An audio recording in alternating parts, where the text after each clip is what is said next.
بسم اللہ الرحمن الرحیم والصلاۃ والسلام علی رسول الکریم۔ السلام علیکم، لائف لائٹ میں خوش آمدید۔ اس ویڈیو میں سب سے پہلے ہم اس پر بات کریں گے کہ پاکستان بھارت اور اسرائیل کے نشانے پر کیوں ہے۔ اس وقت امریکہ، روس، کینیڈا، برطانیہ، فرانس، پاکستان، اسرائیل، شمالی کوریا اور بھارت ایٹمی ٹیکنالوجی کے حامل ملک ہیں۔ پاکستان کے علاوہ یہ سب ممالک مسلمانوں کے ازلی و ابدی دشمن ہیں۔ تاہم اس دشمنی میں ایک طرف اسرائیل سر فہرست ہے تو دوسری طرف بھارت۔ یہود و ہنود ہم کافیہ ہی نہیں بلکہ مسلم دشمنی میں ایک ہی سوچ اور فکر کے حامل ہیں۔ اسرائیل عربوں کا دشمن ہے تو بھارت پاکستان کا دشمن ہے، جبکہ پاکستان دونوں کے مشترکہ نشانے پر بھی ہے۔ وجہ یہ ہے کہ پاکستان عسکری اعتبار سے اسلامی دنیا کا مضبوط ترین ملک ہے۔ عالم اسلام میں پاکستان کی کس قدر اہمیت ہے، اس کا اندازہ 1967 کی عرب اسرائیل جنگ سے کیا جا سکتا ہے۔ اس جنگ میں جب پہلے دن بلیک آؤٹ ہوا، پہلی دفعہ حرمین شریفین کی روشنیاں بجھا دی گئیں اور اذان بھی لاؤڈ سپیکر پر نہ ہوئی تو عالم اسلام میں کوہرام مچ گیا۔ یہ کیفیت صرف ایک دن ہی رہی، دوسرے دن روشنیاں بھی جل اٹھیں اور اذانوں کا سلسلہ بھی لاؤڈ سپیکر پر شروع ہو گیا۔ یہ کیفیت صرف ایک دن رہی، دوسرے دن روشنیاں بھی جل اٹھیں اور اذانوں کا سلسلہ بھی لاؤڈ سپیکر پر شروع ہو گیا، حالانکہ جنگ ابھی جاری تھی۔ وجہ یہ ہوئی کہ پاکستان نے اسرائیل پر واضح کر دیا تھا کہ حرمین شریفین کی طرف بڑھنے والے ہاتھ توڑ دیے جائیں گے اور حرمین کی طرف اٹھنے والی آنکھیں نکال دی جائیں گی۔ یہ ہے اسلامی دنیا میں پاکستان کا مقام و مرتبہ۔ اسی وجہ سے پاکستان بھارت، اسرائیل اور دیگر اسلام دشمن ممالک کی آنکھوں میں کانٹے کی طرح کھٹکتا ہے۔ اسی وجہ سے پاکستان بھارت، اسرائیل اور دیگر اسلام دشمن ممالک کی آنکھوں میں کانٹے کی طرح کھٹکتا ہے۔ بھارت کا معاملہ یہ ہے کہ اس نے روز اول سے ہی پاکستان کو دل سے تسلیم نہیں کیا۔ اسرائیل کا معاملہ یہ ہے کہ وہ پاکستان کے ساتھ اس وجہ سے خار رکھتا ہے کہ یہ ملک اسلام کا بازوئے شمشیر زن ہے۔ یہود و ہنود کے مشترک مفاد یعنی اسلام اور پاکستان دشمنی نے دونوں کو ایک کر دیا ہے۔ دونوں کے باہمی تعلقات کی بنیاد پاکستان دشمنی پر ہے۔ اسی وجہ سے امریکہ کی ناجائز اولاد اسرائیل بھارت کو ہر طرح کے اسلحے کی سپلائی کا سلسلہ جاری رکھے ہوئے ہے۔ اسرائیل کے علاوہ امریکہ اور دیگر ممالک کا تعاون بھی بھارت کو حاصل ہے۔ بھارت کا ایٹمی قوت بننا بھی اسی سلسلے کی کڑی ہے۔ لائف لائٹ ویورز، اب ہم آپ کو بھارت کی ایٹمی پیش رفت کے بارے میں بتائیں گے۔ اور اب کچھ بات بھارت کی ایٹمی پیش رفت پر۔ واضح رہے کہ 1965 کی جنگ سے 3 سال قبل اسرائیل کے مربی امریکہ اور کینیڈا نے ایٹم بم بنانے میں استعمال ہونے والا پلوٹونیم مواد بھارت کو مہیا کر دیا تھا۔ پلوٹونیم سے بنے بم صرف خاص ہدف کو تباہ کرنے کے لیے استعمال کیے جاتے ہیں۔ ان بموں سے ہونے والی تباہی 1 کلو گرام والے عام بموں کی 1 لاکھ کی تعداد کے ایک دم پھٹنے کے برابر ہو سکتی ہے۔ ناگاساکی پر پھینکے جانے والے بم کا ایٹمی مواد بھی پلوٹونیم تھا۔ یہ بم جب ناگاساکی پر پھینکا گیا تو سطح زمین سے 1640 فٹ کی بلندی پر پھٹا تھا اور دھماکے کے مرکز سے 1 کلومیٹر کے اندر تقریباً 80% لوگ فوراً لقمہ اجل بن گئے تھے۔ اس بم کی تباہ کاری سے مجموعی طور پر ہلاک ہونے والے 38,000 افراد تھے، جبکہ 21,000 افراد زخمی ہوئے تھے۔ پلوٹونیم بم کی تباہ کاری سے ہلاک ہونے والوں کا سلسلہ مزید کئی سال بھی جاری رہا۔ بھارت نے 1974 میں راجستھان کے صحرا میں اسمائلنگ بدھا یعنی مسکراتا ہوا بدھا کے نام سے جو ایٹمی دھماکہ کیا وہ اسی پلوٹونیم سے تیار کیا گیا تھا۔ اس بات کا ذکر پہلے ہو چکا ہے کہ پلوٹونیم سے تیار کیا گیا بم خصوصی ہدف کو نشانہ بنانے کے لیے استعمال ہوتا ہے۔ خصوصی ہدف صرف پاکستان ہی تھا۔ مشرقی پاکستان کو بھارت سازشوں کے ذریعے الگ کر چکا تھا، لیکن مغربی پاکستان کا معاملہ بالکل مختلف تھا۔ مغربی پاکستان یعنی موجودہ پاکستان کو تہہ تیغ کرنے کے لیے ایٹم بم تیار کیا گیا۔ بات یہ تھی کہ سانحہ مشرقی پاکستان کے فوراً بعد بھارت کے پاس باقی ماندہ پاکستان پر چڑھائی کرنے یا اس پر ایٹمی حملہ کرنے کا اخلاقی طور پر کوئی جواز نہ تھا۔ اگر بھارت ایسا کرتا تو عالمی سطح پر اسے خفت اور رسوائی کا سامنا کرنا پڑتا، اس لیے بھارتی حکمرانوں نے کسی اور وقت کا انتظار کرنا مناسب سمجھا۔ پاکستان بھارت کے ان جارحانہ عزائم اور ایٹمی تیاریوں سے بے خبر نہ تھا۔ چنانچہ 20 جنوری 1972 کو ذوالفقار علی بھٹو نے ملتان میں پریس کانفرنس کرتے ہوئے ایٹم بم بنانے کا اعلان کیا۔ مسٹر بھٹو کا کہنا تھا، ہم گھاس کھا لیں گے مگر ایٹم بم ضرور بنا کر رہیں گے۔ مسٹر بھٹو کا یہ جذبہ قابل قدر تھا، البتہ نوبت گھاس کھانے تک نہ پہنچی، اس لیے کہ جیسے ہی پاکستان نے ایٹم بم بنانے کا اعلان کیا، سعودی عرب اور لیبیا نے پاکستان کے لیے تجوریوں کے منہ کھول دیے۔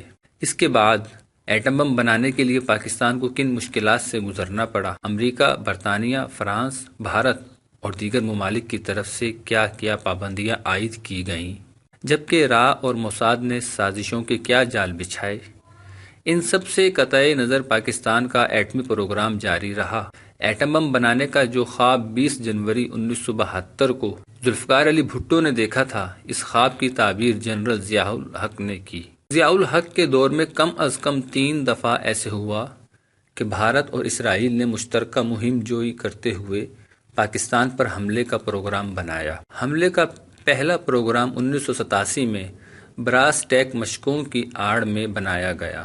اس کے بعد براہ راست 2 دفعہ کہوٹہ ایٹمی پلانٹ پر حملے کا مذموم پروگرام بنایا گیا، لیکن اب کا پاکستان 1971 والا پاکستان نہ تھا۔ اب پاکستان پوری طرح ہوشیار اور بیدار تھا، اس لیے براس ٹیک مشقوں کی آڑ میں حملہ ناکام ٹھہرا۔ اس کے بعد جب پاکستانی اداروں کو بھنک پڑی کہ بھارت اسرائیل کے تعاون سے کہوٹہ پلانٹ پر حملے کا ارادہ کیے بیٹھا ہے، تب جنرل ضیاء الحق مرحوم نے چپکے سے راجیو گاندھی کے کان میں سرگوشی کرتے ہوئے کہا، مہاراج، جو ایٹم بم آپ کے پاس ہے وہی ہمارے پاس بھی ہے، دیکھنا کہیں لینے کے دینے نہ پڑ جائیں۔ جنرل ضیاء الحق کی یہ بات سنتے ہی راجیو گاندھی کے اوسان خطا ہو گئے اور حوصلہ جواب دے گیا، کہتے کہ تم 100 سال بھی بندھی رہے تب بھی ٹیڑھی ہی رہتی ہے، یہی حال برہمن کا ہے۔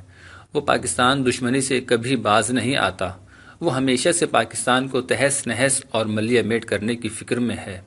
بھارت کے یہ ناپاک عزائم اور ارادے اس وقت بالکل ہی عیاں ہو کر رہ گئے جب 13 مئی 1998 کو پوکھران کے مقام پر بھارت نے ایٹمی دھماکہ کیا۔ اس دھماکے کے ساتھ ہی بی جے پی کے گدھوں کا لب و لہجہ بدل گیا۔ وزیر داخلہ ایل کے اڈوانی نے دھمکی دیتے ہوئے کہا، پاکستان کشمیر میں جنگ بند کر دے یا ہمارا مقابلہ کرنے کے لیے تیار ہو جائے۔ پارلیمانی امور کے وزیر مدن لال کھرنا نے جموں میں ایک میٹنگ سے خطاب کرتے ہوئے کہا، اب بہت ہو چکا، پاکستان جب چاہے جہاں چاہے ہم چوتھی جنگ کے لیے تیار ہیں۔ بھارتی حکمرانوں کے ان دھمکی آمیز بیانات کا نتیجہ تھا کہ وادی کشمیر اور سیاچین میں بھارتی فوج کی نقل و حرکت کی اطلاعات آنے لگیں، یہاں تک کہ کہوٹہ ایٹمی پلانٹ کو تباہ کرنے کی خبریں بھی گردش کرنے لگیں۔ بھارتی حکمرانوں کا خیال تھا کہ جیسے کسی وقت میں اسرائیل نے عراق کی ایٹمی تنصیبات تباہ کر دی تھیں، ایسے ہی پاکستان کی ایٹمی تنصیبات بھی تباہ کر دی جائیں گی، لیکن بھارتی حکمرانوں کو شاید معلوم نہ تھا کہ اس کا واسطہ کس جرری صفت اور بت شکن قوم سے پڑا ہے۔ یہ مئی کے بالکل آخری ایام تھے جب آدھی رات کو بھارتی ہائی کمشنر کو امور خارجہ کے دفتر میں طلب کر کے واضح کر دیا گیا کہ آپ کی حکومت کی طرف سے کسی بھی قسم کی مہم جوئی کا برابر جواب دیا جائے گا۔ اس کے ساتھ ہی بھارتیوں کے ارادے پانی کے بلبلوں کی طرح بیٹھ گئے۔ آخر میں 28 مئی کے تاریخ ساز دن پر ایک نظر۔ 28 مئی وہ تاریخ ساز دن ہے جب چاغی کے سنگلاخ پہاڑوں میں پاکستان نے ایٹمی دھماکے کر کے عالم اسلام کی پہلی اور دنیا کی 7ویں ایٹمی طاقت بننے کا اعزاز حاصل کیا۔ یہ حقائق تاریخ کا حصہ بن چکے ہیں کہ امریکہ سمیت دیگر ممالک نے کس طرح تحریص و ترغیب سے پاکستان کو ایٹمی دھماکوں سے باز رکھنے کی کوشش کی۔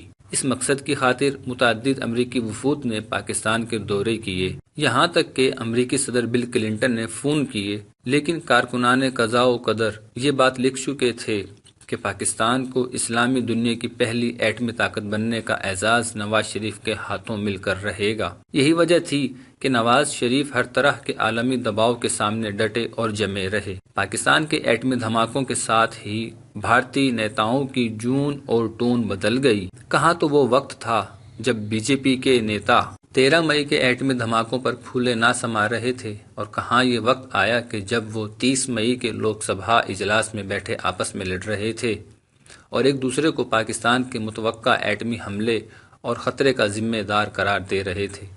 وزیر اعظم واجپئی جو 13 مئی کے بعد پاکستان کو سبق سکھانے کی دھمکیاں دے رہے تھے، 28 مئی کے بعد کہنے لگے، ہم پاکستان کے لیے کچھ برا نہیں چاہتے، پاکستان کو ہم سے خوف زدہ ہونے کی ضرورت نہیں، اور ہم تمام معاملات بات چیت کے ذریعے حل کرنے کے لیے تیار ہیں۔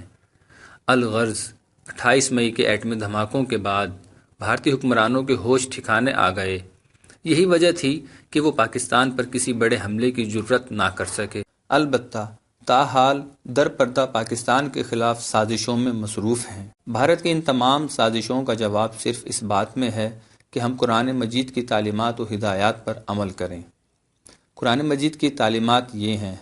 سورہ الانفال آیت نمبر 60 ترجمہ: ان کافروں کے لیے جس قدر تم سے ہو سکے ہتھیار اور پلے ہوئے گھوڑے تیار رکھو، کہ ان کے ذریعہ تم رعب جمائے رکھو ان پر جو اللہ کے دشمن ہیں اور تمہارے دشمن ہیں، ان کے علاوہ دوسروں پر بھی جن کو تم نہیں جانتے۔